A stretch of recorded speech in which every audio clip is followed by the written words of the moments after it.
Welcome to A Free Solution. I'm Kevin Wilson today, joined by Tim, the Freedom Variant O'Connor. I'm here, Kevin. How are you? Oh, living the dream, Tim.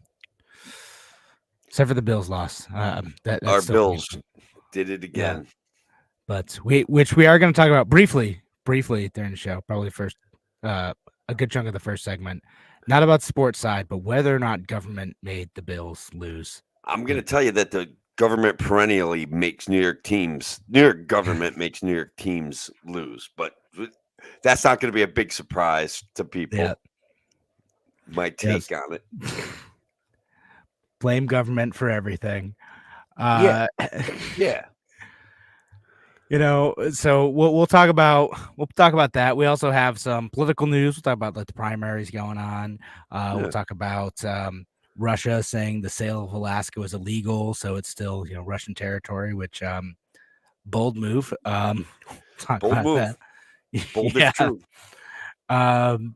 So and then we got a few other things too that we can chat about. And of course, if you have a topic that you want us to bring up, drop your comments and maybe we'll chat about it. Yeah. So especially if it's funny. Try to make exactly laugh. Ruin the show. Get dead air. It's awesome. Yeah, no, it's great. Great content whenever that happens, Tim. Which I either have to edit out or just leave in awkwardly. Produce low quality radio. Yeah. But the Bills did not get another Hochul snow day. They'd have been better off if they did. I know. Well, it might have been better. But we're gonna go back. We're gonna go in 10 seconds. We'll just get this show kicked off. But going in 5, 4, 3. Now, an hour of clarity for exhausted people of our nation mired in toxic partisanship. Left versus right, us versus them. While we pay to keep our politicians fighting, how do we, the people, rise up and solve the great challenges of our time? We do it by embracing freedom and liberty. There may be no such thing as a free lunch, but this hour is as close as it gets. Welcome to A Free Solution. Welcome to A Free Solution. I'm Kevin Wilson today, joined by Tim, the Freedom Variant O'Connor. And the Freedom Variant is here, Kevin. Are we going to talk about the Buffalo Bills? We're going to talk about the Buffalo Bills just a little bit. Again, not a sports show. And I swear to you guys, this is going to be about policy. In fact, for those of you listening to this on WYSL, thank you, first of all. But second of all, on our live stream, the title of this episode is "Did the government make the Buffalo Bills lose?" So we got two topics to discuss around whether or not the government made the Buffalo Bills lose for a third painful time, 27-24 to the Kansas City Chiefs. And we're libertarians, so we blame government for things. That's just how it's going to go. Yeah. So when we look at this game, we could think like, how did the Bills possibly lose this? Was it because the defense couldn't stop Patrick Mahomes at all, ever, on any drive? Was it because of the fake punt? Was it because of the Stephon Diggs drop? Was it because Josh Allen didn't throw underneath and tried to go for the touchdown on that last set of downs? Was it because of the Tyler Bass missed field goal? No, it wasn't any of those things. It was all those things, but also it's because Bills Mafia needed to feed the pit, and the government, they got in the way. So if you don't know what this is, listen, what happened since the Bills got on their win streak, the Bills had started building the new stadium, right? The one that's going to cost us, like $800 million of U.S. taxpayer or of New York taxpayer money. Yeah. Thank you, Governor Hochul. So right now, though, it's just a big pit. And since the Bills started their winning streak, someone has fallen into the pit every home game. Every game, someone has fallen into a pit. So a handful of Bills fans, Bills Mafia folks, have decided, well, that must be what's doing it. The same way you might wear your same shirt again, wear your hat a certain way. Bills Mafia said, the pit must be fed. The pit demands sacrifices. And so people started going to the pit. And knowing darn well that the pit needed to be fed, the Erie County Sheriff's Department's like, you got to stop going into the pit. We're going to arrest people if you try to go to the pit. They added extra security. Bills and Erie County Sheriff's Department added extra security to try to prevent people from going into the pit. Losing mentality. They fear freedom, Kevin. That's the reality, right. man. Any Listen. chance they get to hand out tickets, they're there. Like, you know, look, the Bills Mafia law. was just doing what it takes to win games, and sometimes that means sacrificing. Yeah, the table flops have certainly helped in the past. I don't, that's right. What about freedom, Kevin? What about freedom? Don't people have the right to jump into a pit to help their team win? Yeah, right. That's that was my thought. Like, why? Yeah. So once again, government ruining the Buffalo Bills season. Like, I can't think of any other reasons. Like all the other stuff I said, don't even worry about that. Listen, the answer was that the pit didn't get adequately fed. Now I know some folks tried to get in there in the game, but I don't know. I don't know if they got through. And I mean, did you see that Tyler Bass kick? Like, did you see how it just like shanked? There's something going on there. It's because the pit didn't get fed. That must be the reason. To me, it's not Tyler Bass's fault. It just we didn't feed the pit, or didn't feed it enough. At least that's And really, again, any opportunity to blame government here, like sorry, the government caused Buffalo Bills to lose the divisional round. That's just what it is. I mean that, and there's an economic. Tim, you have your perennial, somewhat more serious critique of sports. Yeah, I mean, look, regardless, I've explained it, tried to explain it directly how the athlete tax in New York State is the highest athlete tax in the country, or perhaps California matches New York. But that causes the Buffalo Bills and all of New York's teams to be perennial losers. Okay? Like, no matter what, the Bills are on an upswing spiritually, emotionally. They have some young talent, but they have to cheap out on things because they've got to pay the athlete tax. Maybe it's facilities. Not anymore. They're losing all their veteran talent, so it's yeah, of course. Well, they're going to be in trouble. Yeah, they're going to lose talent. They're going to miss out on good opportunities too, just because people don't want to play in New York because taxes are too high. Yeah, so I mean, you got to bring folks in, and it's like you got to then pay them enough so that they want to come in, as compared to a lower income tax state, like Florida or basically anywhere else. Yeah. Well, I mean, it's that part's simple math, right? Like Josh Allen, let's say he gets $20 million this year. He in New York, like let's say Texas could hire him for $18 million. That leaves whatever team in Texas hires him an extra $2 million for, like, let's just say backup secondary, for example, or a better kicker, or new shoes for their kicker, or better facilities. Like, the tax has an impact. And look, it's not as funny, but it's also like, no, I mean, well, it's a thing, right? Like, because like players, like they talk about this, like folks like, I think Gabe Davis had mentioned this, Jordan Boyer mentioned this, like and I forget, was one of the defensive players, like they talk about, like, well, we like the culture, we think we have another shot at this, but contract's up.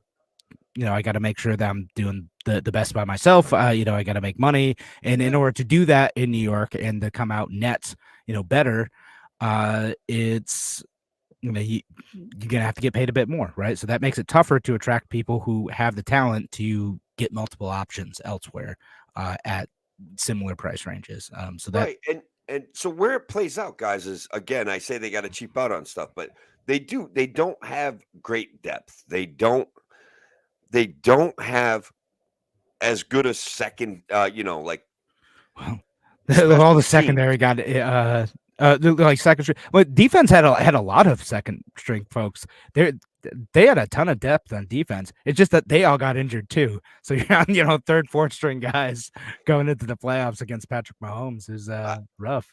But I think your point's still well taken. Yeah, though, I think I stand on my point, though. I still think that they get to a point of where there's a lack of depth, where the salary cap comes into play, and the big chunk of the salary cap that goes to New York State affects the fact that we can't put together depth of talent that we would like to have, and so it's real. That's part of, right. It's you want to sign like someone that's great, that's a free agent, a little bit tougher. So it's gonna have to be like, well, hopefully Bean drafts well this year. And look, a shout out to the Bills for being the only New York team that actually plays in New York. Like, yeah, Shelly on YouTube calls that the Bills are the only New York team that plays in New York, right? Which is right. And I appreciate them. And look, I've been a long time Bills fan. I just know that the disappointment is just around the corner, just one kick away. Another wide right with Scotty Norwood, Kevin. Like that was it was like his kick went wide right, but it was like a kick in my stomach. It was. Yeah.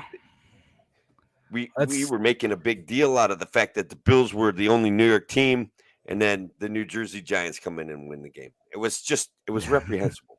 Yeah, awful. And it's and now, millennials and Gen Z get to share in a portion of that trauma.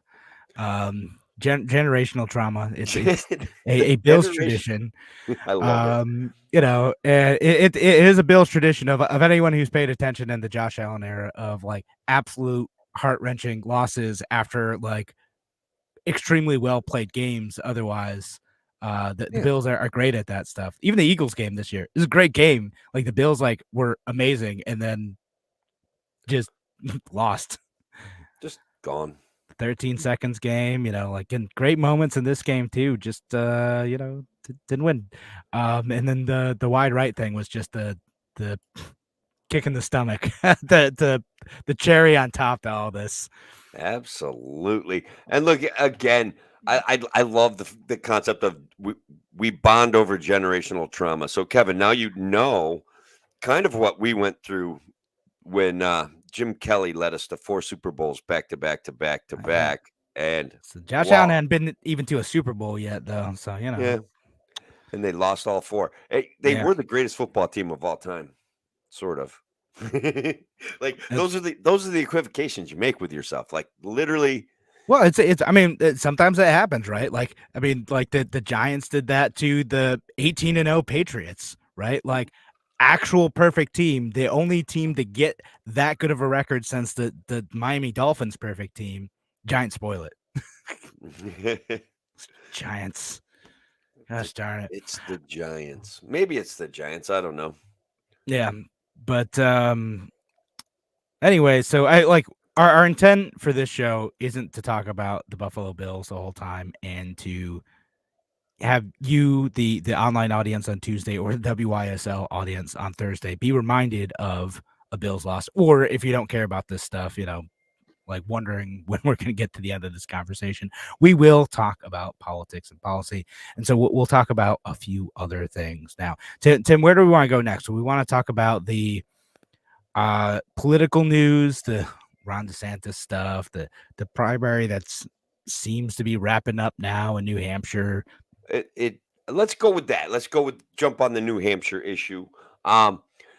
Look, what we're seeing is that Donald Trump results are coming in pretty good.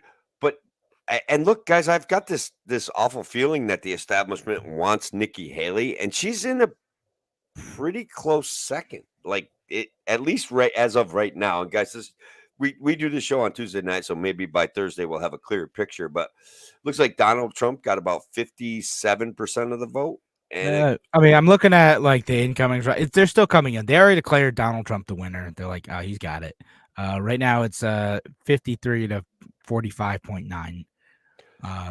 That's a pretty good showing for Nikki Haley. Like I don't think people were expecting her to be within 5 points, within 10 points of Donald Trump. I think they were expecting a blowout. Yeah, I mean, but New Hampshire is also a small state, and they allow independents to vote. So, would independents in New Hampshire vote for Nikki Haley? Would they? Yeah. I mean, the people who aren't like diehard Republicans are like, she's the option that isn't Trump. Chris Christie isn't running. Ron DeSantis isn't running. Vivek isn't running. So okay, so all the people who seem to have had like some sort of legitimate momentum for like even a second, they're all gone except for Nikki. So she's the I'll hold my nose. And I mean, some people I'm sure are excited about her, but probably most folks are like, well, I just don't want Trump because he says stuff like how he should have total presidential immunity, and any mistake, but even if well intended, would be met with almost certain indictment by the opposing party at term end. So therefore, he should get total immunity from everything. President of the United States must have full immunity, without which it would be impossible for her to properly function. So he wants like super qualified immunity for presidents, which seems bad. He says some awkward things that lend credence to the left's freaking out about how he's going to end democracy. And it's like, I don't know, man. Isn't it sort of worth like being concerned when someone who may very well be the next president says, I shouldn't be prosecuted for any crimes ever, no matter what? It sounds awful, Kevin, but it sounds awful. This is Donald J. Trump, son. Are you kidding me? Like, this guy is going to get back in the Oval Office and save us from all the mistakes when he was in the Oval Office the first time. Yeah. Yeah. That's what I'm saying. That's the promise he's making, as far as I can tell. Thank goodness Donald Trump is going to save this country from the last two presidents who screwed up this country. Yeah. Yeah. Well, there you have learned a lot of lessons as president about the ways in which he screwed up the country. And now, honestly, I don't really see him pitching ways to fix that. He mostly is doubling down on a lot of it. But yeah. Well, yeah, that's for sure.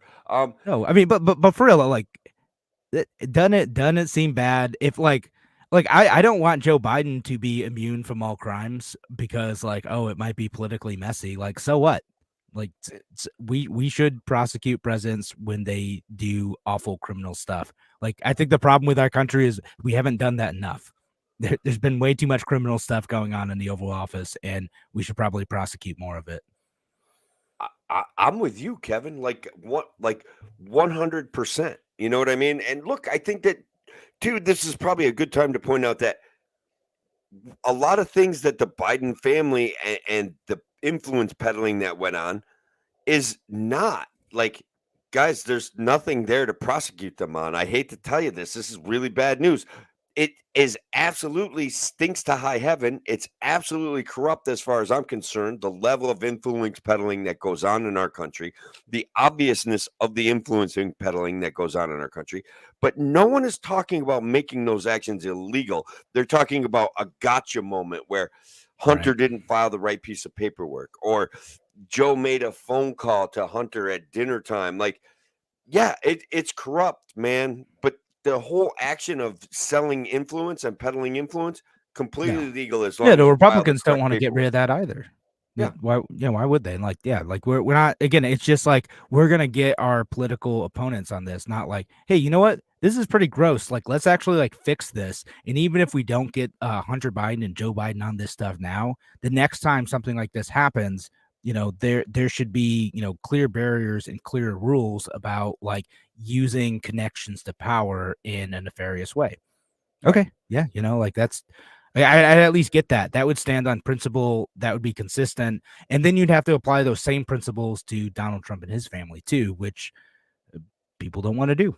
The Republicans don't want to do. No, they don't want to do it. They're all invested in it, Kevin. It's a system of like, well, it's a for-profit system, and it's a thank you for the money gift kind of giving system. Please, vote my favorite regulation into being so that I can quash my competition. Like that's one of the very real functions of the government.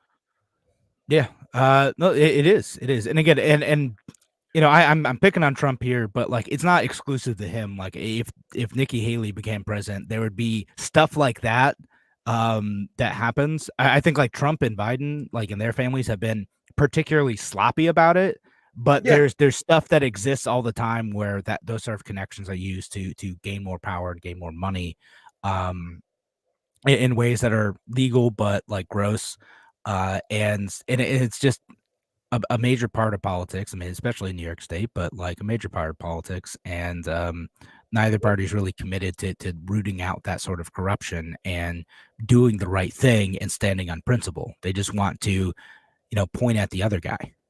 Yeah, I mean, even the beautiful new Bills stadium that we're all going to chip in a little bit of money for. there's a certain amount of pay for play going on. There's a certain amount of, hey, my friends and family are benefiting from this, and not a certain amount. There's an amount. That's what's going on. Like that's a reality. I don't know. It drives me crazy. I think it probably drives all of the audience in the WS. I'll land a little bit crazy. It definitely drives our friends in the chat crazy. So here we go. Yeah. We got a couple minutes left. I'm gonna read this comment from Shelly, who says, "I liked a couple things about Trump. No new wars, calling out the press routinely, and critically the fact that he keeps talking to the public."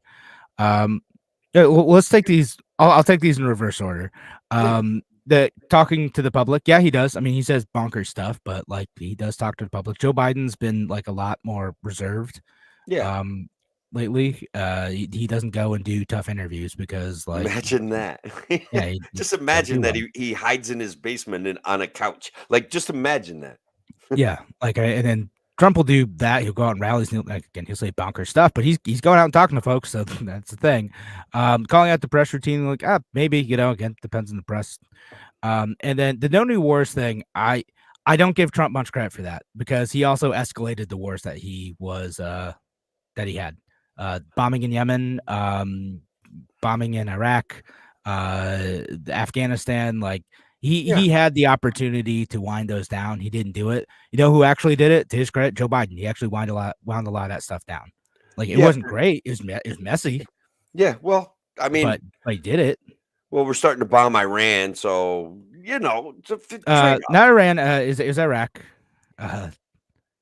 No, bombing Iran's a totally different thing. Now, bombing Iranian-backed militant groups in Iraq. Oh, I'm sorry. In Iraq, yeah, no, that's what it is. So the both the Houthis in Yemen and other folks in Iraq, it's a thing. But it's kind of always been a thing, though. We're limitless on our ability to bomb people in other countries with drone strikes and airstrikes. So sure, but on that note, we are going to call this segment to a close.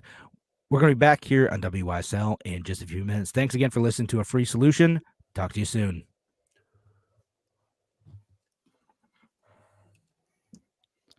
Yeah, I don't know, man. Like I can't give Trump any credit on the anti. I don't get that. Like again, no offense to Shelley. Again, I think you're earnest in your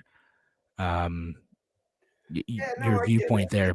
But there are a lot of folks, like including libertarians, who are like, yeah, but Trump is anti-war, and that's why I got to oppose Biden. I'm like, I don't know. Like there's some stuff right now that I think is not great, but like in terms of like number of bombs dropped, Joe Biden's dropping way less.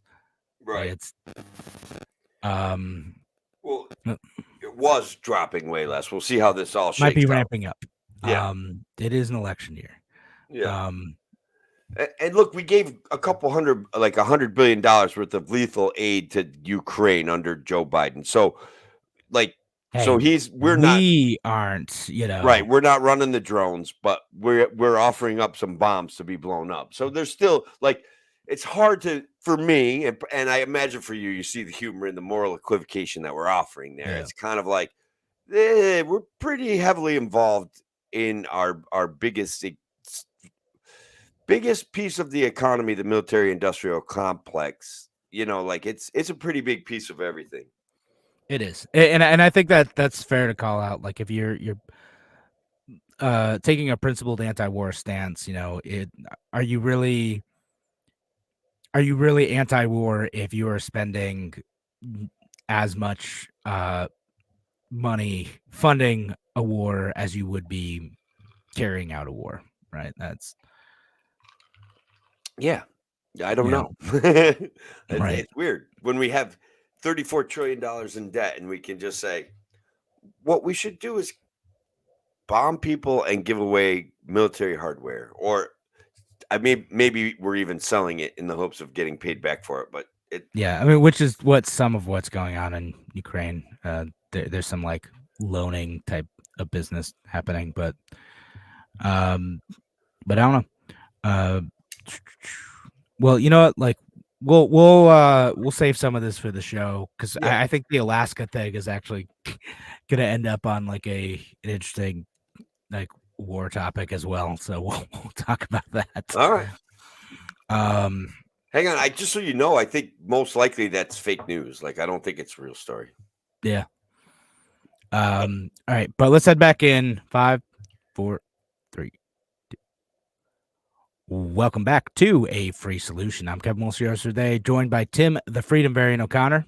I'm here, Kevin. We're just trying to figure out what we're going to do with this segment. What do you think? We've got a lot of news out there. We covered that. There is a bunch of news out there, and we again we ended up talking about like a few more like anti-war things, whether or not funding Ukraine is like the moral equivalent of going to war. And I said I didn't want to offend one of our listeners. Shelly, of course, takes no offense. Yeah. And of course you wouldn't, Shelly. Appreciate you being a good sport about it.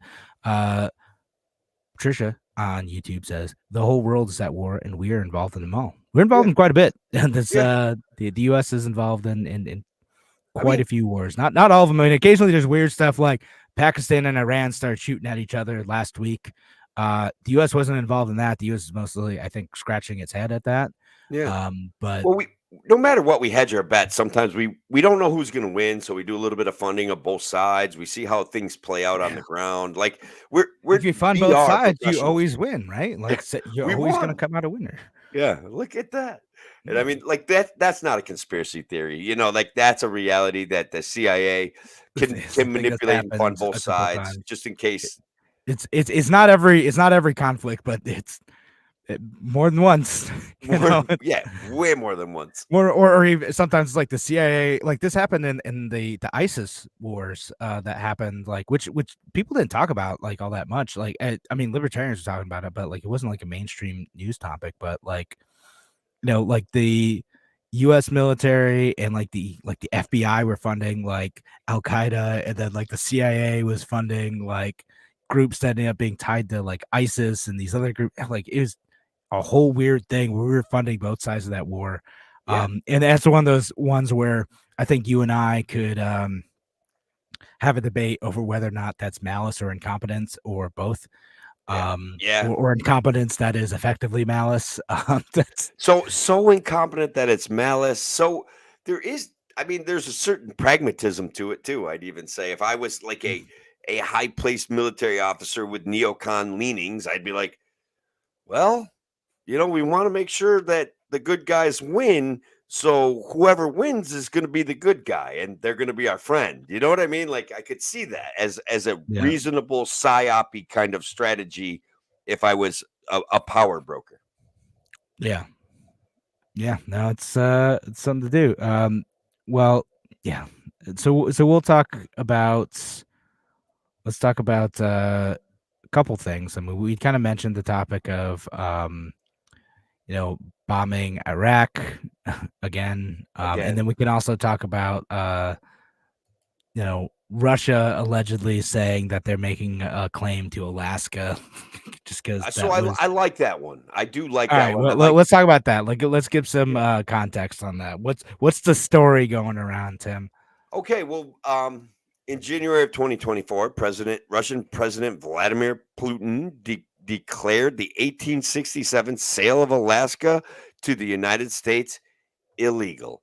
And I mean, basically, they're coming and getting it. That's the thing. Like, that's what people are talking about. They're just going to kind of repossess their territory. But look, I'm going to go a little Neville Chamberlain on everybody. Like, I'm saying, let them have it. We make an agreement.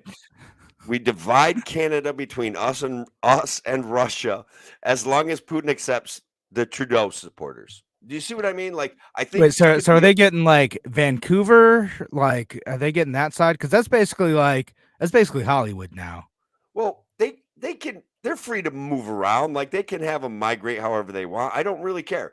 Just like, whatever. It's up in Canada. Like, the territory that is, by the way, not part of the United States. But it will be after this, is what I'm saying. We should. You're gonna split it up. You're gonna do, what was it? The Molotov-Ribbentrop Pact thing here. We're just gonna split up territory like Stalin and Hitler did. That's what I'm saying. Something like that. Making it worse. We all get along afterwards.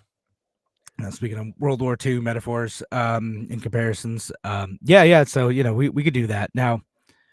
But Russia, the story goes is just saying that the 1860s sale of Alaska from the Russian imperial government to the U.S. government was illegal. Tim, is that true? According to Snopes, which we all know they're like CIA-backed psyops, that is completely not true. So, are you just believing the opposite? Then you're like, well, if Snopes says it's false, then actually, this time I'm actually going to go with Snopes. To be so honest, with Snopes you. might be right on this I one. think that it's most likely a well-played internet scam. Like I think it's just a well-played internet hoax. Yeah. So that's where I'm at with that. Yeah, that's that kind of seems like what we're looking at too. Yeah, I don't think that Russia would have much. I mean, maybe they'd have some interest in Alaska, but I don't think they have much interest. But I also think that even if Russia tried to establish a beachhead in the most remote part of Alaska, the U.S. military would probably respond pretty aggressively. They would they would not be cool with that, even in the middle of nowhere. But yeah, I mean, why fight them when we could just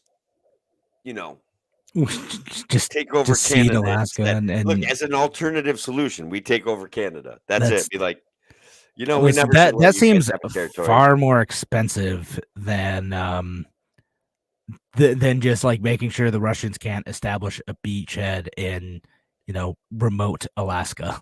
Kevin, the Canadians burned down our White House, so I mean, we kind of owe them. Well, you see what I mean?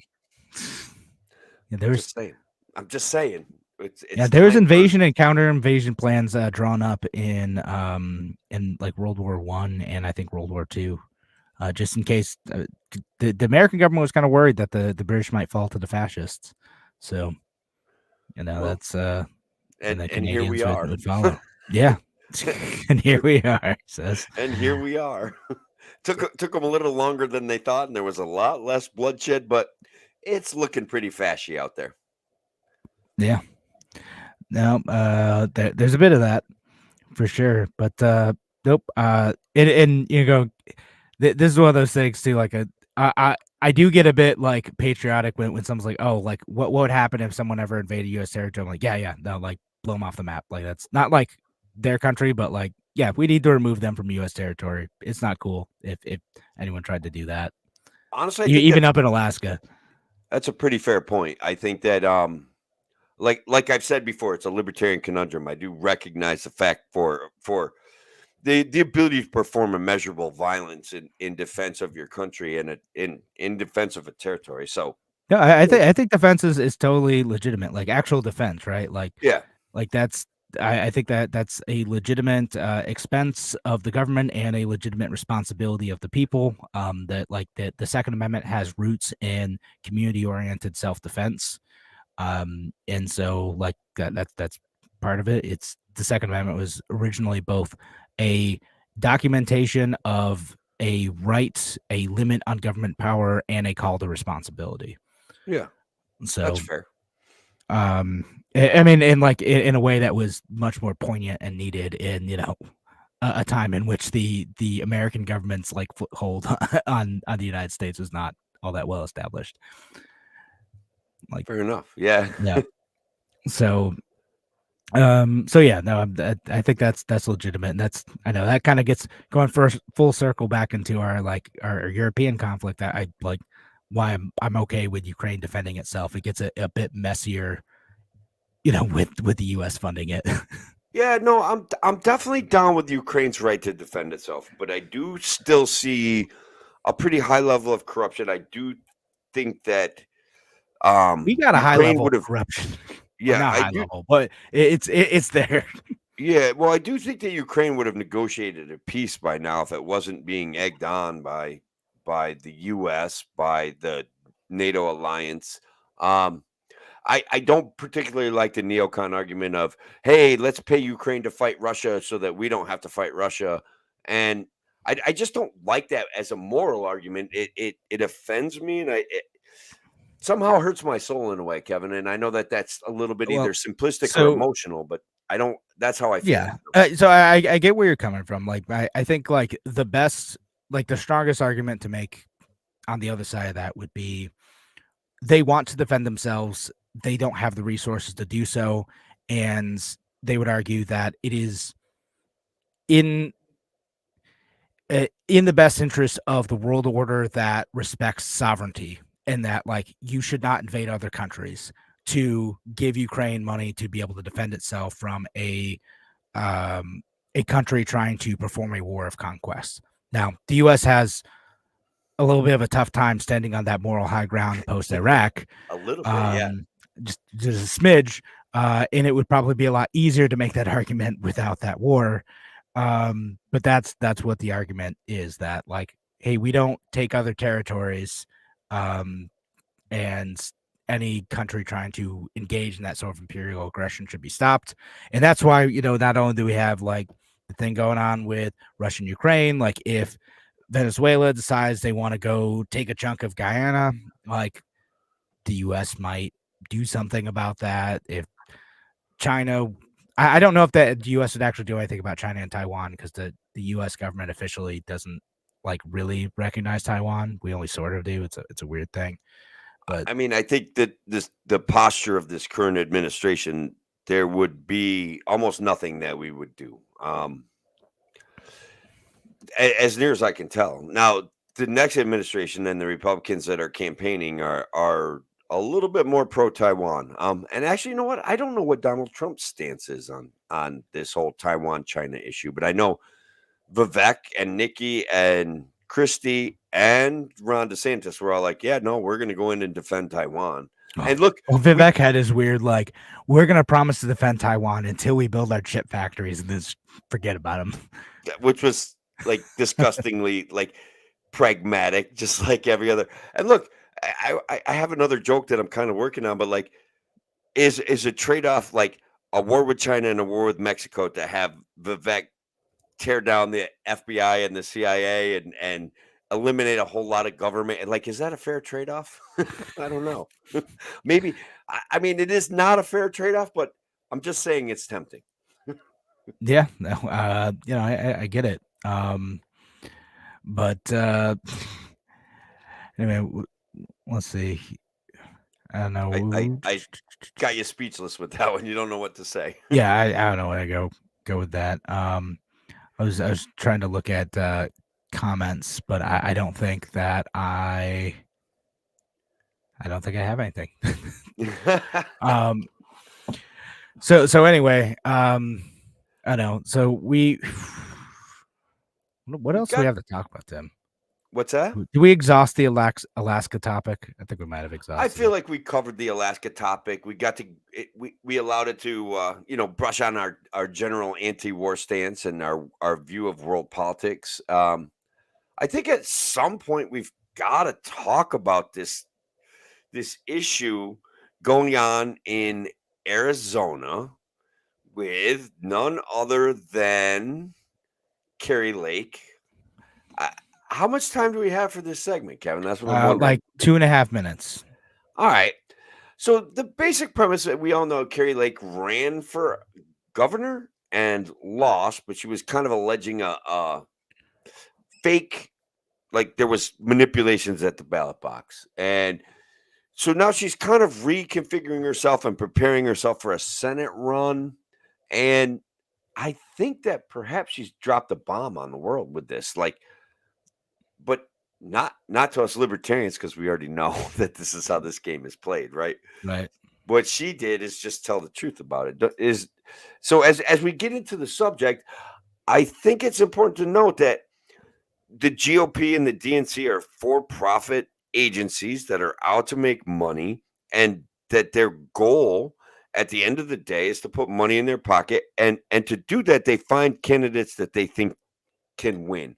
And now there's chicanery that goes on behind the scenes, because when we look at Georgia, right, and we see Raphael Warnock versus Herschel Walker, and we say, you guys have literally picked the two worst candidates in the world, or Dr. Oz versus Fetterman. It's like, how did Dr. Oz all of a sudden become a Republican? How did he buy his way into that race? And it, guys, at the end of the day, it's actually really is about money. So Sometimes it is. It's about that. Usually, I think a lot of times it is about power, but too. yeah, But like, it's part of it. But on that note, we are coming up on break, so we'll have to continue this conversation after. Thanks again for joining us here on A Free Solution. We're gonna be back in just a few minutes. Talk to you soon. But yeah, no, it's so yeah. I Go ahead. freaked out. I got you quiet there for a minute with my Yeah, like I just like I was like, all right, where do I go from here? And then I started reading the comments, like, oh wait, back on the show, gotta focus. Gotta focus. I know the comments are great. And that does that happens to me all the time. You're usually good at like vamping right on it. Yeah. I was looking for one. I was reading this one too. So Shelly on YouTube says, have you noticed that it's becoming mainstream for media to mention libertarian viewpoints while ignoring the fact that we were sued off the ballots before Trump ever was? I mean, yeah, like libertarianism has kind of like, made its way into the zeitgeist a little bit, but like it's never mentioned as such. Like whenever libertarianism is mentioned by name, it's always like as a straw man, like, oh, here's the like the worst version possible, where it's an Ayn Randian cartoon of like someone who is like greedy and selfish and like not at all considerate of what's going on, other than maybe our guy Ron Swanson that we somehow didn't mention in our pop culture like I know episode. So, oh, that reminds me. They were asking how did they get so lucky as to get 2 free solutions in 1 week, and Kevin and I did an evergreen show, which means that we can throw it out there anytime one of us can't really make the show or we don't have an alternative plan. So yeah, it's something that we don't mention anything that is like timely. So like most of our shows, we're talking about like stuff that's in the news this week. But since sometimes things come up, we like to have a bank of these anyway. And I'm having a baby soon. Might be good to have one of those. Just saying, things might come up. Yeah, absolutely.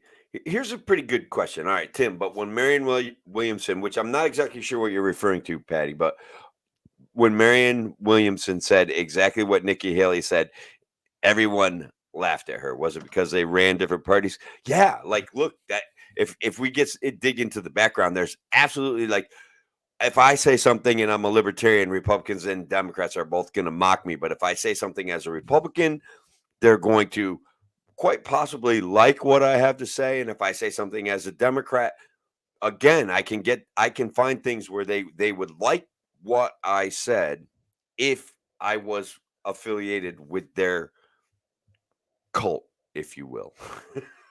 Yeah. I was in their cult. All right. Well, Tim, I think we should probably go back to the show. Matthew, Okay. Thank you. Matthew on Facebook says, "Congrats, Kevin." Yeah. Yep. Having boy number 2. Nice. So excited for that. I'm having beer number 3. Yeah. Good for you, Tim. Thank you. Still nursing my same one. But we're gonna go back at 44, and we'll talk about I'm actually surprised. Like we talked about this thing from Arizona and like the controversy there, and I thought you were gonna talk about legalizing tamales, but we could probably talk about that. So I think this segment, folks, we're gonna probably do like a bunch of like rapid fire topics. Get ready, throw out some topics of your own. We want to hear from you. Yeah. And Shelly, congrats to you. Shelly on YouTube says, "I'm getting a second grandson in June." Congratulations, Shelly. That's awesome. Love Yeah, my stepdaughter's having a kid in April, so there is hope for the future, man. Yeah. Like it's happening. You know what? I love hearing about people having babies. Every time I see that, it brings me joy. I saw Austin Peterson's having a kid now. It's great. Yeah, and guys, look, and I'm going to tell you, and Shelly already knows this. Kevin, Austin, all you guys, like, enjoy every second of it. I'm at the opposite end of it. My youngest child is graduating from high school this year. We're having coming up tomorrow, Kevin, our big last, and wrestling's been such a huge part of our life. So for the last 12 years, we've traveled around the state taking my kid to wrestling tournaments.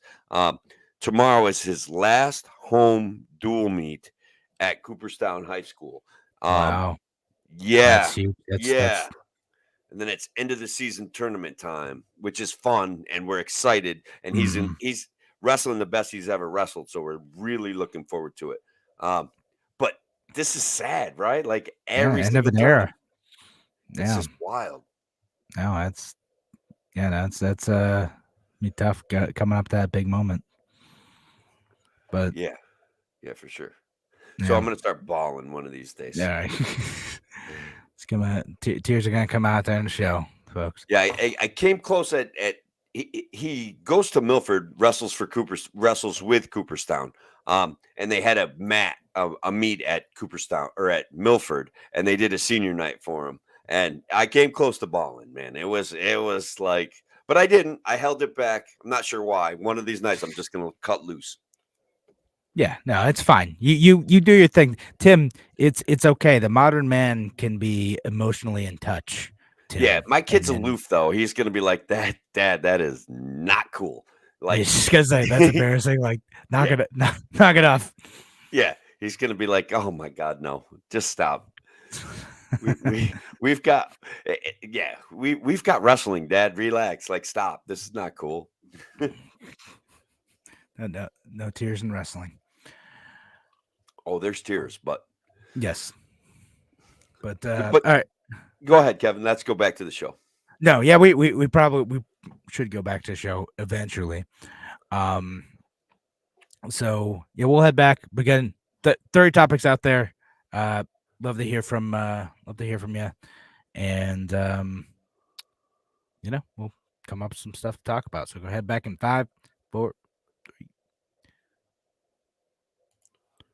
Welcome back to A Free Solution. Kevin Wilson for today, joined by Tim, the Freedom Variant O'Connor. I'm here, Kevin, and before the break, we were talking about this kerfuffle of obviousness. With all due respect, was a distinct effort made to keep Kari Lake from running for office again. She's being viewed as a Trump supporter and a Trump affiliate. A lot of establishment Republicans. And guys, look, I'm going to make a prediction right now. Nikki Haley's name is going to be on the ballot. The ballot against whomever the Democrat puts up. I do not think it's going to be Donald Trump. I do not think the establishment GOP wants him. And I do not think, actually, I think the DNC actually wants him more than the establishment, like Republican Party, because they can make hay. Their media conglomerate will make money off of Donald Trump. He's being portrayed as a big, huge threat to democracy. And as even Kevin said, like, on some level, they may have a point. Like, there may be a very real concern. So there's going to be, I don't know. I'm saying I think Nikki Haley is going to be on the ballot. I think she's going to be the presidential candidate. You heard it here first. But anyways, getting back to the Kari Lake story. Yeah, I'm reading from an article or from AZ Central. And basically, there's let's see, what's the guy's name that approached her and offered her money? Lake. Jeff Lake, I believe. Anyways, Jeff Lake offered her a substantial amount of money to keep Kari Lake from running for office. Now, is this illegal, Kevin? Like, that's my question. Seems shady, for sure. I mean, it's a thing that's happened before, like, because there's a discussion around this where, who was it? Someone tried to offer Donald Trump money to not run for office. Oh my gosh, who is that guy who got arrested for all the shady crypto stuff? Oh man, I'm blanking on his name. He was a big Democratic donor. It's killing me. Sam Bankman-Fried? Yeah, that's the guy. Oh, really? I didn't know that. Yeah, no, he tried to give down. I mean, because he sees himself as an effective altruist, and he's like, well, I can use my money to do the most good. Like my goal in life is to make as much money as possible, so I can help as many people as possible. That's kind of how we saw life, and the very very much ends justify the means type of fella in terms of like how he accumulated wealth. But one of the ways he wanted to do that is like he was talking with the Trump team apparently about like, can I just give you a whole bunch of money to stay home? Now I don't know that the Trump campaign was seriously considering it, or if they would have just taken his money and like been like, okay, cool, like thanks. No, we're gonna do what we want. But yeah, that was a thing. And so like if it actually went through, it would have been interesting. And like when I was listening about that, like it's not super clear if that's illegal, but it definitely feels gross. Yeah.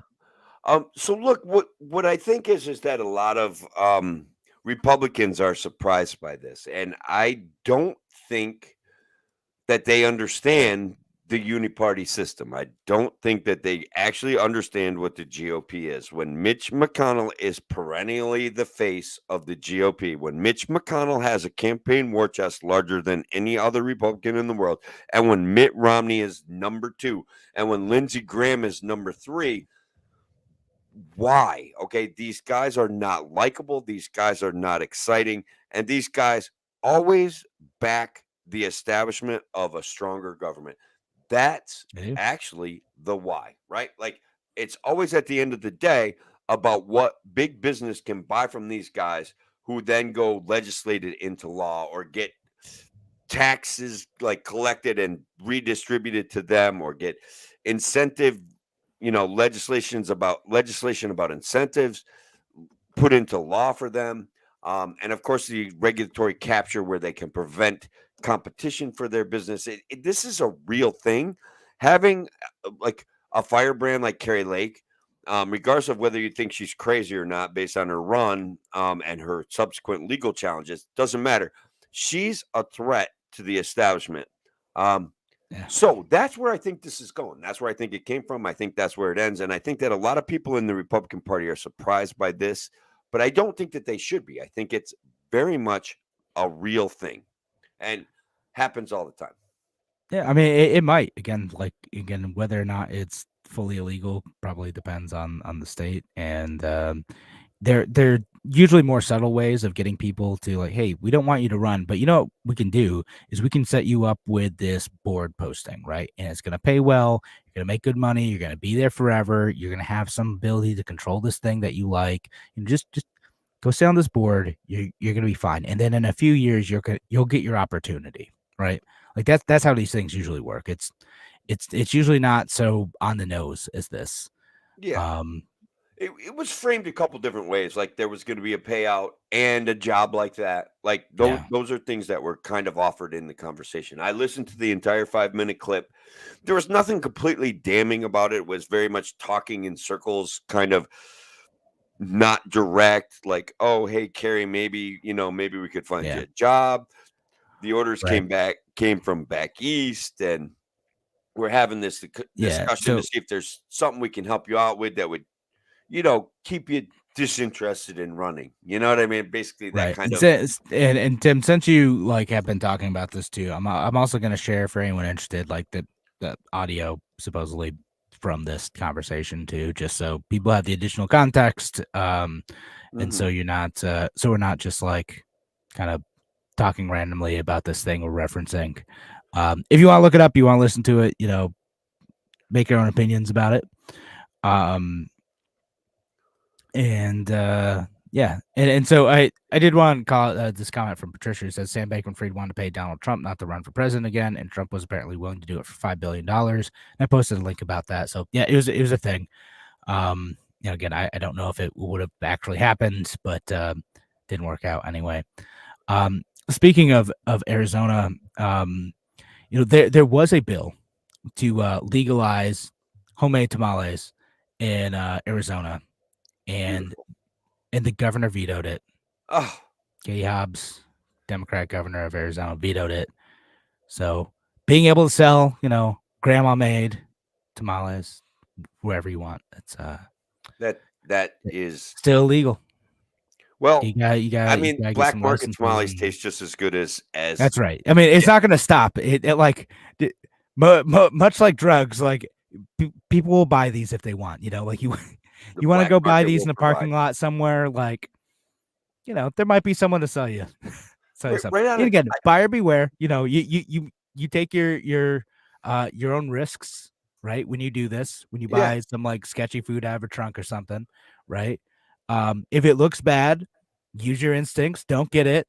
But if it looks fine, like, man, I remember like there's this like neighborhood wide garage sale yeah. that we that they have around here. In like the first year we moved into this house, we walked over to the garage sale. We're walking down the street, a bunch of people are selling food. I bet they don't have licenses for that. We bought tacos and beers from someone.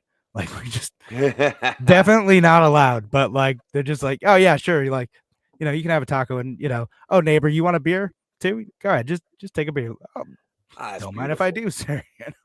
Here's a little local beauty, Kevin. Student lunch debt once again. They've done this in the past, but the Great Chobani Yogurt Foundation has gone to local schools and asked them to compile a balance of unpaid lunch debt. And Chobani actually pretty active in our community. They do a lot of good things. They renovated a baseball your way, field. Right? Yeah. So they're throwing out money and helping kids who haven't paid their lunch bill. So it's kind of cool. Yeah, that's a cool thing. Yeah. There's a question out there. Thoughts about MSNBC, and it's from our friend Shelly on YouTube.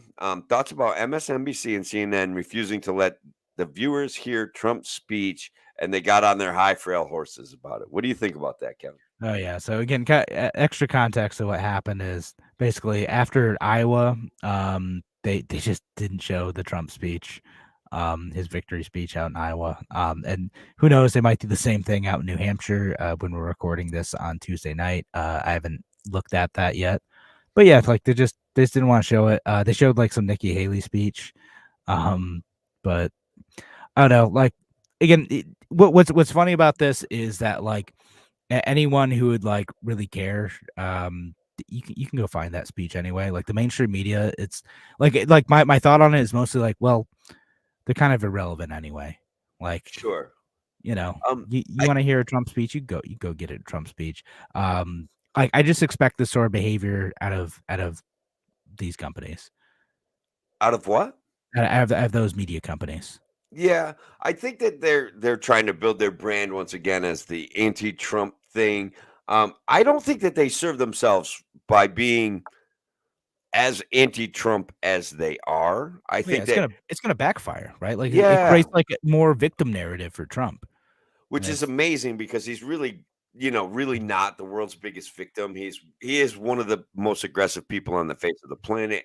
And so I think that this kind of weak behavior doesn't serve them. Like if they're hard-hitting news people, shouldn't they be hard-hitting news people and be able to listen to 5 minutes of a Trump speech and be like, oh my God, find something in it for them to focus on and try to drag them down into the dirt instead of like I like the word frail there, Shelly. Like that makes sense to me. That fits my view. Look, nobody hates mainstream media more than me, but none of us actually hate them enough. I'll be perfectly honest. Yeah, no, I mean, I don't know about like not hating them enough, but like, yeah, no, they, it's a strange editorial decision to me. Well, it's like a buggy whip manufacturer, right? Like, what's the end result, right? The end result of what they're doing now is going to be a government paid and sponsored 100% media. They're already getting like 75% of their advertising money from big pharma, I think. Are they? Yeah, just a rough estimate anyway. I don't know if that number's accurate. I just made it up, but it could be as high as that. Up to that's the weasel words there. Up to 75%. I wasn't saying it was 75%. I'm just saying it could be that high. Somebody that or less, right? Like that's Yeah. If it's 67 and not 75%, what's the difference? They're still a pretty major purchaser. I would say it's a substantial amount of money, and it's certainly Does that really make you mad? Like, it doesn't bother me. Like, yeah. so like pharmaceutical advertising doesn't bother me at all. Like that, it's not a thing. Like again, that's the fine. I'll be like bad guy libertarian now. Like, yeah, fine. Like, advertise your drugs. Like, it's fine. That's just capitalism in action. No, I get that too. And in a way, I understand where you're coming from. But I think what it points to and what makes people concerned is that there is a revolving door between big pharma and the government and the media. And we feel like us conspiracy theorists, Kevin, forgive me, but we feel like this is a cabal of psychopaths stealing every last vestige of rights Listen, and devaluing our money and lying to us about their products. Like, look, Sackler Pharmaceutical is it like that. We've got to do a show about that. Like, oh, I mean, they did some shady stuff. They bought an FDA agent, man. Like, they bought him. They paid him off.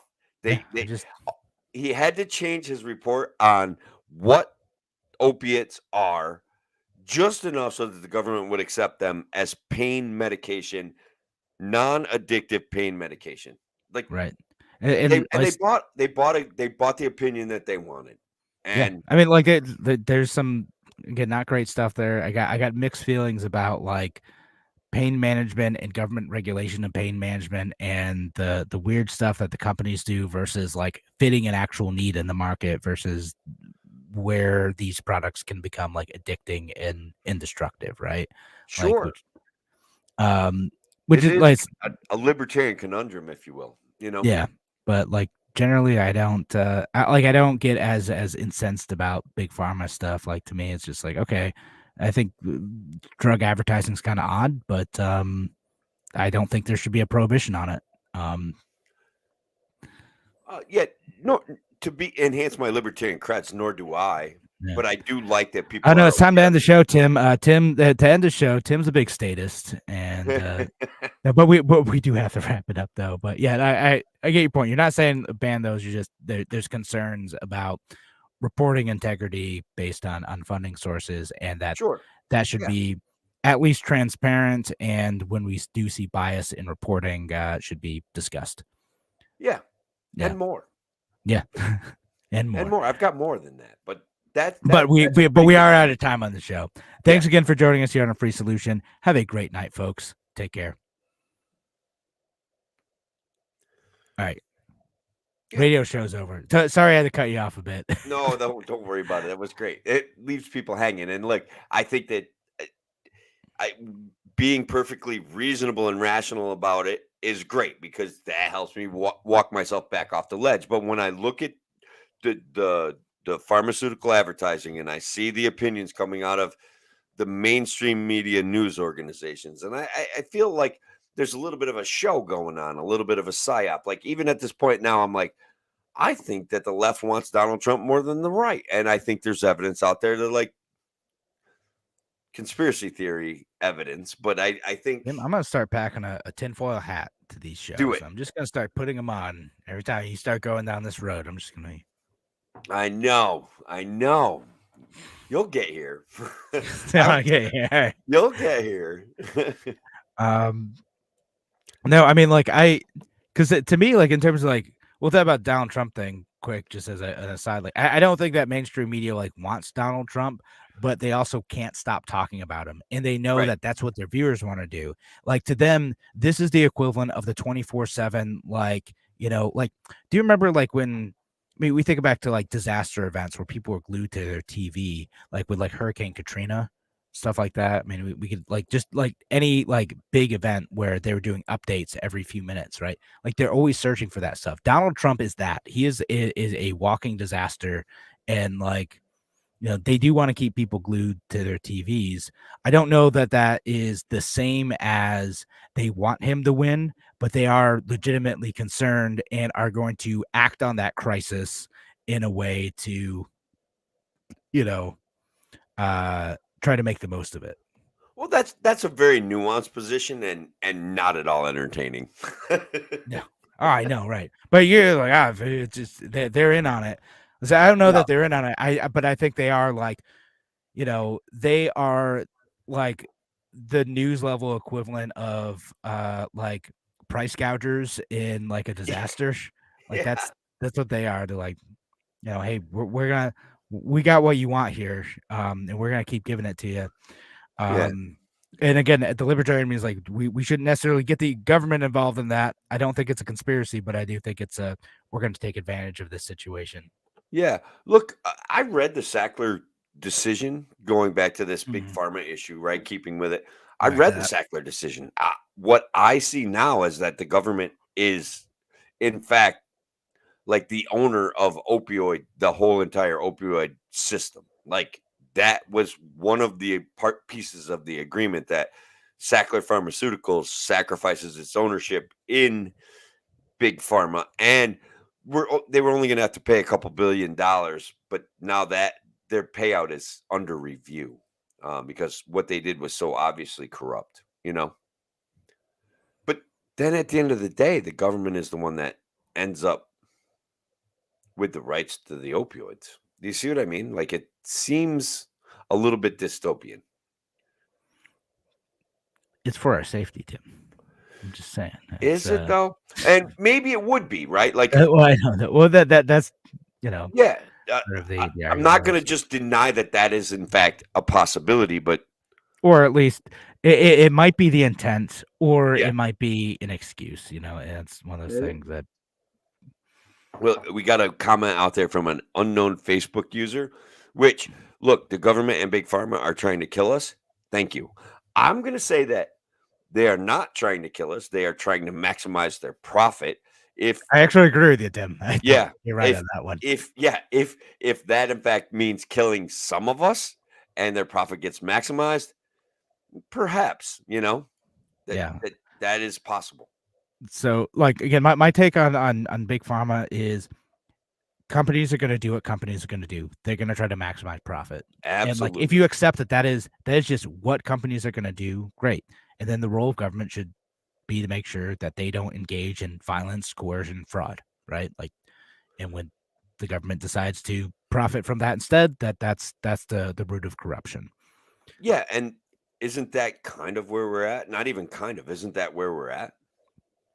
I mean, it depends on I mostly in terms of like how I see the relationship between government and big pharma is that the government, for better or worse, makes it really difficult for most drugs to be able to get to market like quickly and effectively, right? Right. Like, because I see that as a far more dangerous problem than the problem that you're talking about, which is like, not to say that that's not serious, but like the amount of time and the amount of money it takes to get potentially life-saving drugs to market, it particularly in a crisis situation is concerning. And again, I get the safety arguments for that. I get the like, we can't put something out there that doesn't work and may like kill people, because that has happened before. Like there's I'm trying to remember, there's a drug that they gave pregnant people one time, like in like the 50s, that like caused like horrible birth defects, right? Like it's a thing that has happened like a bunch of times when stuff isn't like tested properly, or worse, there's fraud involved in that like experimentation. But at the same time, like, again, I look at like the COVID crisis, like I always see that as like, how did the government get in the way, both the CDC and the FDA, in terms of getting effective tests out? Yeah. And they just stepped on their own toes so much and made it difficult for people to get information about, what they were saying was a very serious disease. And they were the impediments to people being able to diagnose, test, and figure out how far it had spread in the United States in early 2020. Right. Phthalimide, is that the one you're talking about? Yeah. Was that it? Phthalimide, thallium. It had a couple different names. Yeah, that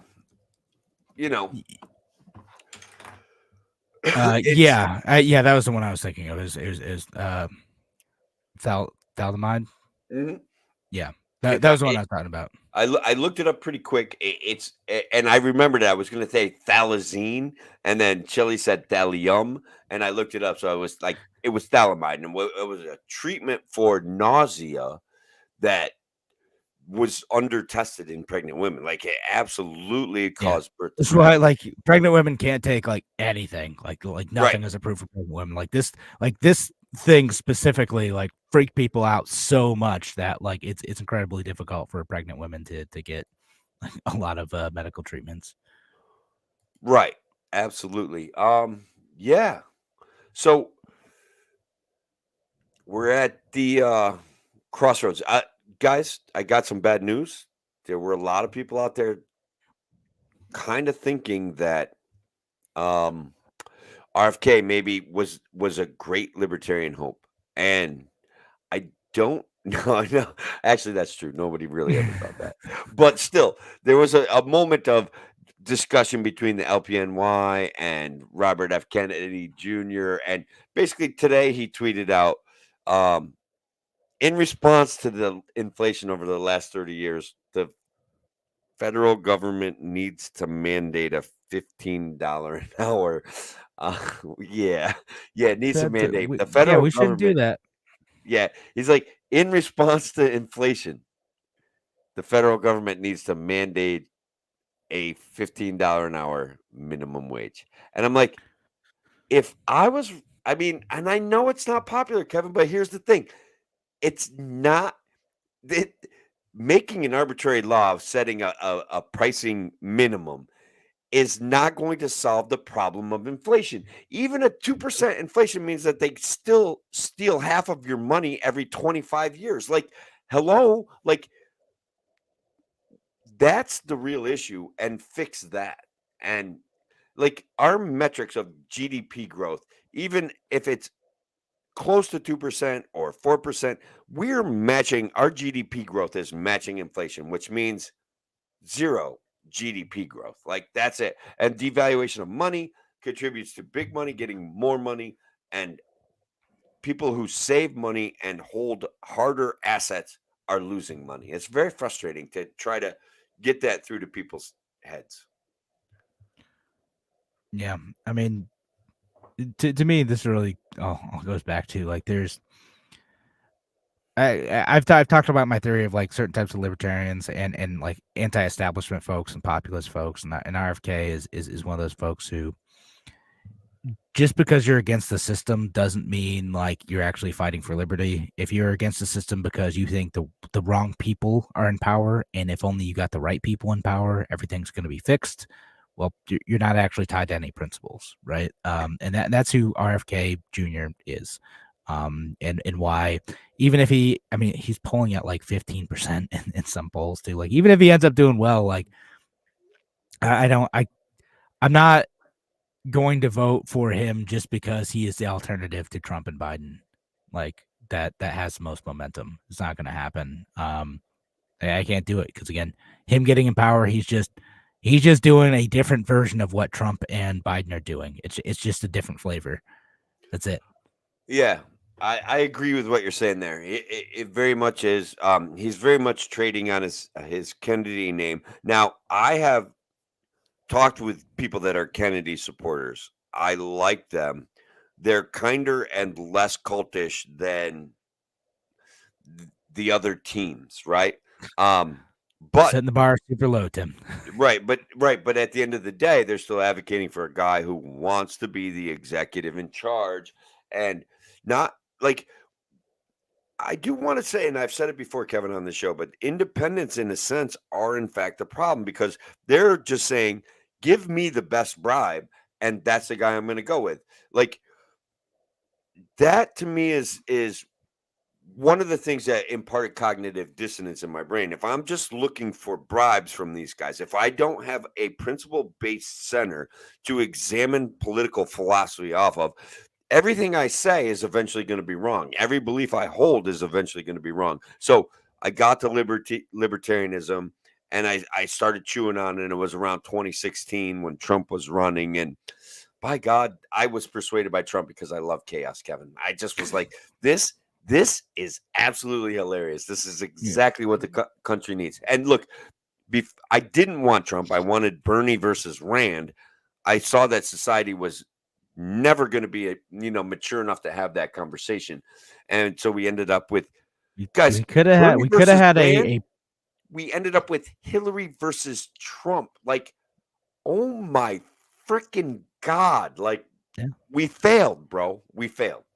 Yeah, we could have had like a legitimately substantive idea filled discussion about like what policy directions we should go in. And Right. I don't think Bernie would have been a good president by any means, but like it's no, but at least he was an honest broker back then, and Rand is certainly the closest thing to it then was the closest thing to a Tea Party Republican who actually was and still does, even though I think he's imperfect, but still argues for liberty, right? Like he's still there saying the things that he says. He still takes on wasteful government spending. He still takes on the issue with Breonna Taylor and an overzealous prosecution of no-knock raids. And like him and Massey, maybe Mike Lee, they're the only guys that are really going to take that on. Everybody else that jumps on board, like uses it as a piece of their identity politics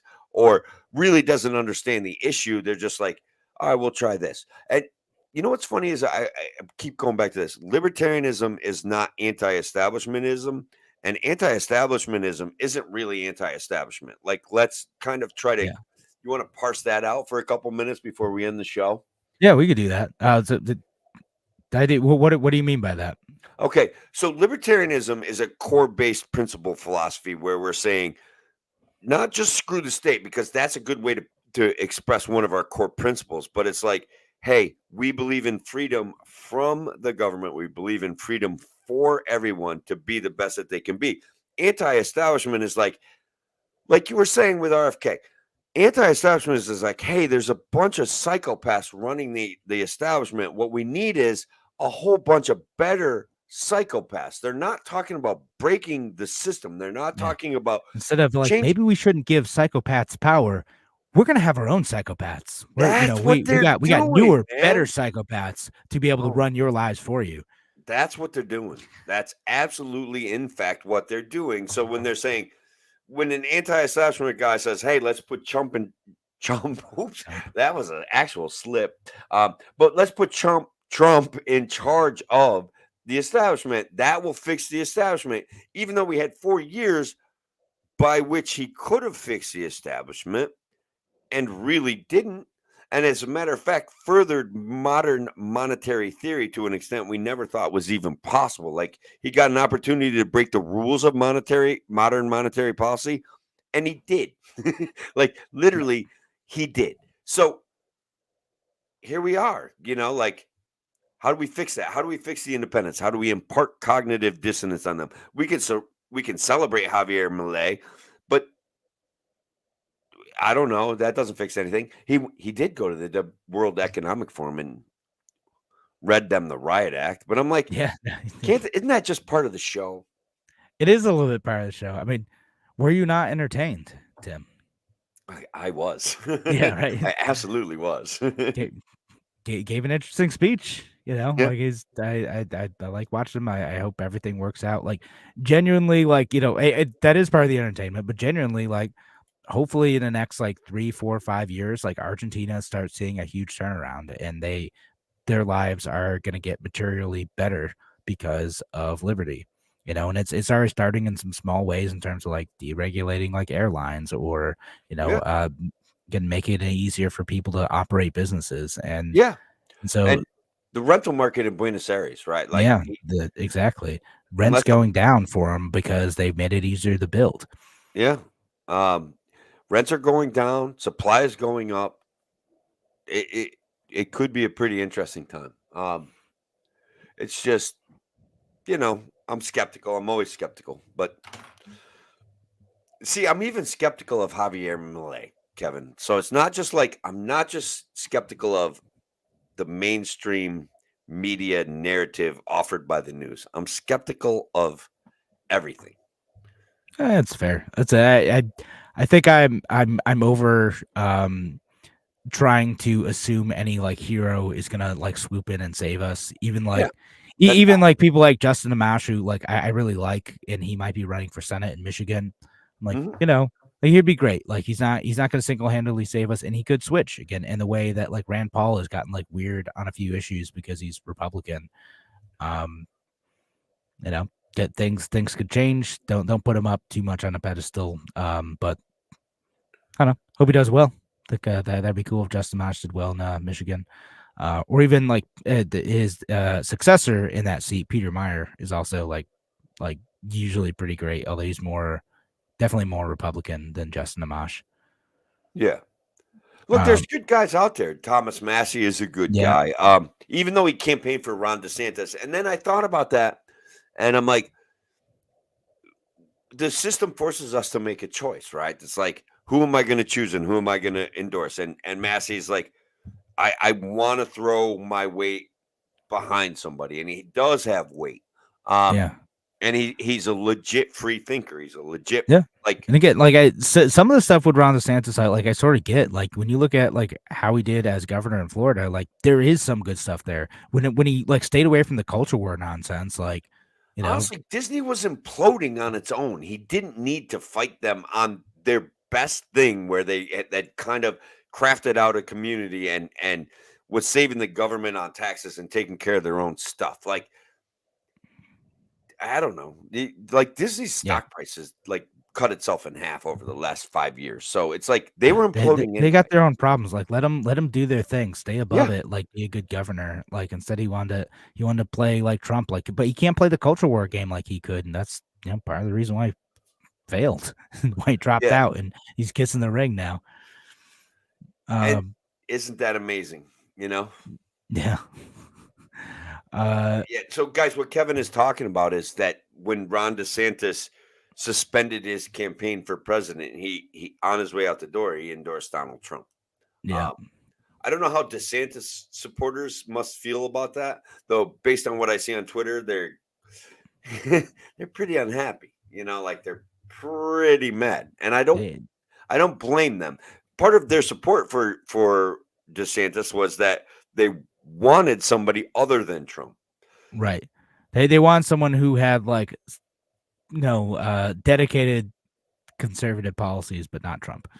Well, actually dedicated conservative policies, period. Like that's isn't one of the conservative policies of the Conservative Party to conserve the GOP, even though the GOP hates conservatives? Like, isn't that a problem? Like, don't they see that their conservative ideals are not being represented, and that if they want to have conservative ideals, they need a freer society where nobody's going to be forcing theocracy, regardless of like whether it's state worship or a religion dissimilar to theirs, down their throat. Like, conservatives baffle me because they seem smart enough on some level to understand that the government is corrupt, but they're like, but we can shape the government through appropriate action and getting behind the right red team member. Like, I don't get it.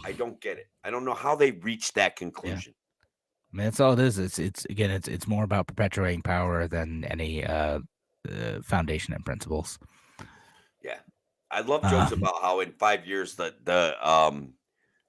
conservatives are going to be conserving, like the worst books in schools and the Department of Education, and like they're going to. I mean, they're already like conserving, like electing Donald Trump means saving Social Security and Medicare.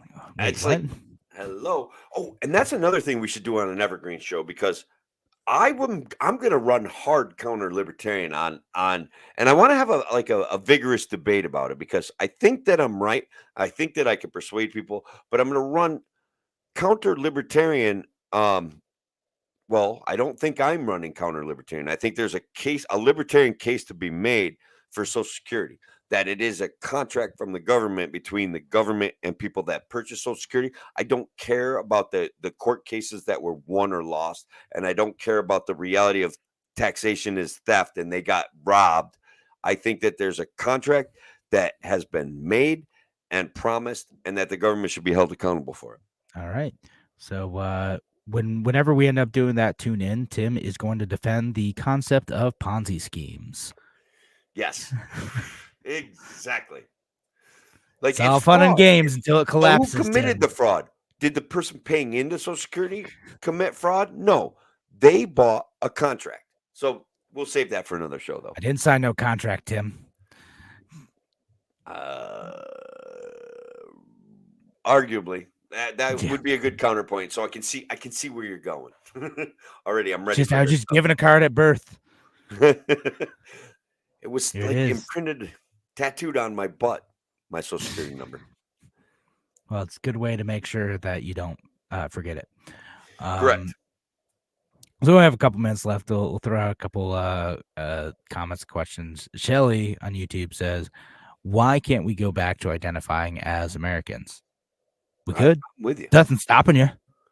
Well, I think the issue she's pointing at is that identity politics is freaking brain cancer. Like, and I know I'm repeating that. Like, it's like they constantly seek to divide us all the time, and there's no reason for that.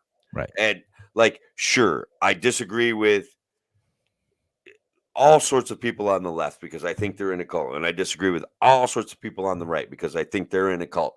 And that they've lost this concept of principles. So, but that doesn't mean that we're not Americans. That doesn't mean that this is not a great country. And I see that the fascist drive of othering everybody constantly, and I don't like it. I don't like it. I make jokes about it, and I want it to be but it's legitimately divisive. And in in some ways, like, because there's like the partisan divisions, right? Like where people will identify with their political party first, and then there's the racial divisions, and then the ascribing like intrinsic traits to races or to genders that I think are probably like it breaks down the fundamental like concept of kind of civic nationalism that actually kind of do agree with, and equality, like human equality. Right. And so both those things I think are important, right? Like in terms of like what sort of culture like allows us to continue having liberty, what sort of culture allows us to continue having a republic. I think those are two good foundations for that. It's again, civic nationalism, like, hey, we have a system that like we all want to make better. And then equality before the law. Like it's there's some folks who fundamentally do want to break that down, who think that like we need to no longer treat people in an equal manner in order to correct an injustice. But what you'll end up with is the perpetuation of more injustices and power struggles. Right. Sweet. Right. And you get what you incentivize. And that reminds me, we had an article, and we're going to have to do it at a different time because it's a good article out of Ohio about how they want to pay kids to go to school. You get what you incentivize. On its face, the idea is wonderful. In reality, what they should do is look at the incentives that they created, which have caused school to be a problem for certain people. But again, that's a discussion for another show. And here, Kevin, one of my counterpoints to your, the government took all the money and used it elsewhere from Social Security. It's not just a Ponzi scheme. Like if they hadn't spent the money, it would be there. It still would not. But again, we can save that for the show. We'll say we'll do our show on Social Security. Which is going to be. Go ahead. It's going to be an actual major topic of discussion in the next 10 years. Like it's coming up on becoming bankrupt. Like it's actually going to be like within, I think, the next 10 years now, bankrupt if there isn't like some sort of change to either make it more means based or increasing the retirement age or something else to. And Nikki Haley, of all people, to her credit, is the only one who's like talking honestly about like, yeah, we're gonna have to do something about it. It's not gonna work if we continue doing it the way we are now. And Nikki Haley's gonna protect Social Security, Kevin. I'm not. She's gonna. Well, yeah. No, again, not full credit, partial credit to Nikki Haley for being the only one honest enough saying like, well, yep, we're gonna have to raise retirement age or do something else to make this system work. She wants to protect Social Security, but it's the only one honest enough to say like, and that requires changes. Donald Trump, not going to say anything about that. So He's going to protect us. He's going to save Social Security from Biden or whatever, like, and Biden's going to do the same thing for Trump. Like, we're going to save from Trump. Okay, what's your plan? We're going to stop Trump. Yeah. What? No, like, we're running out of money. What are you going to do, Mr. President? We're going to stop Trump. Okay. All right, cool. Yeah. No, I get it. Guys. We No, have super serious people running our country. Thank you. You are absolutely hitting the nail on the head. Just to give you like a synopsis, like it could force to protect Social Security and the contract that was made. It could force real decisions, right? Even devaluation of the currency limits Social Security recipients' rights to purchase. It limits their economic freedom. I don't care about means testing. You can have that argument. I don't care about that. But I do care about the fact that the government did make a contract. I do care that I'm going to run counter-libertarian because we will always get beat on people's perception of what Social Security is versus us trying to tell them that they're wrong, So I think it'll be a fun discussion. Yeah, no, it could be a good discussion, and I think it's gonna like highlight some of our age gap a little bit because people close to my age are a bit more cynical about whether or not this contract means anything. Because a lot of folks my age are like, why would I take your contract seriously? You're saying that because you're pretty close to getting it. Sure. Whereas from our perspective, like, we're not getting this money. Like, at least some chunk of what we've paid in is going to get taken away from us. Like, that is like just a fact. Well, certainly. And the point would be that right now, as of today, money is being taken from you for that promise. And you are owed something for that promise. Like, that promise has been made. Yeah. Your money. We'll talk about that. There are countries that have done stuff about this. We'll talk about what Australia did. They had this problem. They addressed it. And I'll give a shout out to Marcus Williams. I agree. I want all my Social Security money back. Give it now with interest, and I want Bitcoin interest on it. No, I don't know about the Bitcoin, but you might get like money back. That's a thing. And Marcus, you're on the same page because it won't be around when I get there. Yeah, I think that's an argument for the government to make good on its promise. I think he's absolutely right, and that would lend. I could use that to lend itself to my argument, even though it doesn't sound like that right now. But yeah, Marcus, I agree with you that would be a better way. I also would advocate for a better way forward, where people have individual retirement accounts. Maybe some form of compelled savings, but I don't know. But it should never have been. It should have never gone to the government in the first place. But they kept. There we go. There, you're hinting too much at our path towards agreement, Tim. So like, we're gonna cut this conversation off. Yeah, we gotta argue. All right. Thanks for your comment, Marcus.